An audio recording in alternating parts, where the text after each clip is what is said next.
The Resurrection by E. M. Bounds, Chapter 21. How shall dust and ashes hope to ascend into the heaven of heavens, if it cannot feel with all the fullness of conviction that one who is bone of our bone and flesh of our flesh has entered these realms before us and has taken up our very nature, glorified and beautified to the right hand of the everlasting Father? Bishop Ellicott.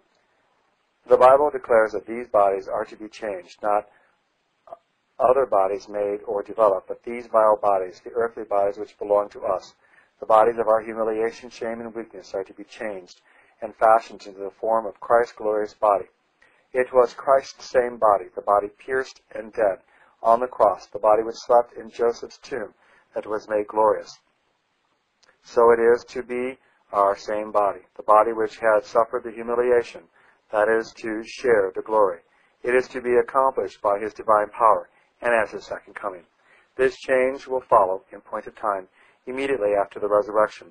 The change will not be secured by the gracious effects of the genial climb, nor advanced by slow stages of progress. It will be instantaneous, the immediate act of God's creative and regenerating power. This will be the hour of our final triumph.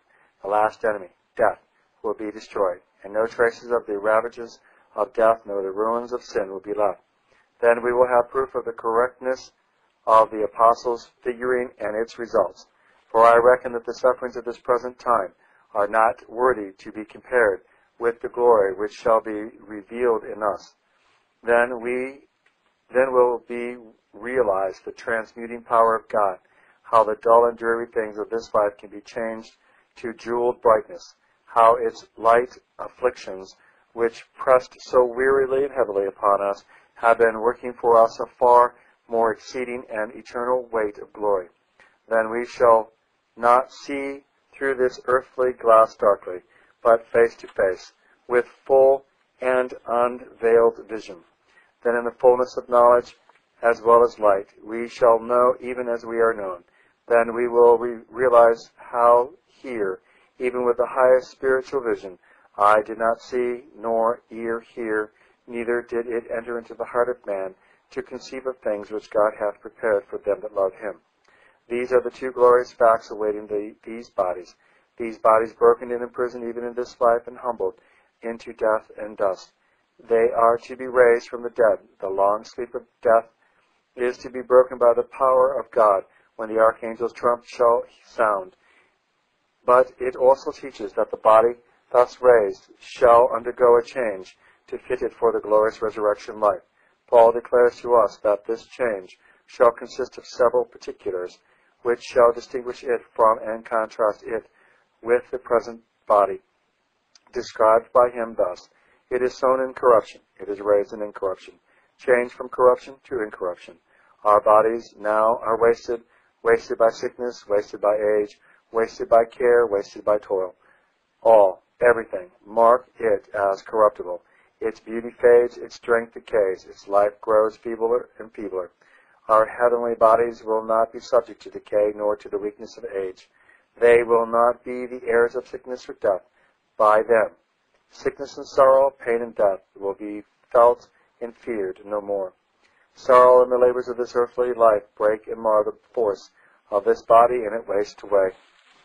Our resurrection body will not be affected by any of these. It is sown in dishonor, it is raised in glory. Dishonor, indignity, disgrace, the grave, the dirt, the rottenness. We bury our dead out of our sight, dishonored, lost to sight, surrendered to darkness, loneliness, silence, to rottenness, worms, and to earth, to ashes, and to dust. These bodies are dim and dishonored things, body of humiliation, shame, and suffering. They arrest the full flow of joy and check the rapture of the immortal spirit.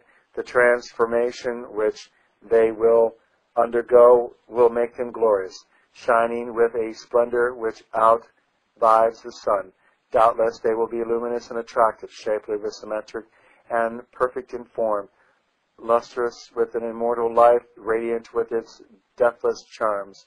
Do we understate the change? Raised in glory, magnificence, excellence, preeminence, dignity, grace, splendor, brightness. These all each are in it. Christ said of them, they shall shine forth as the sun in the kingdom of their Father.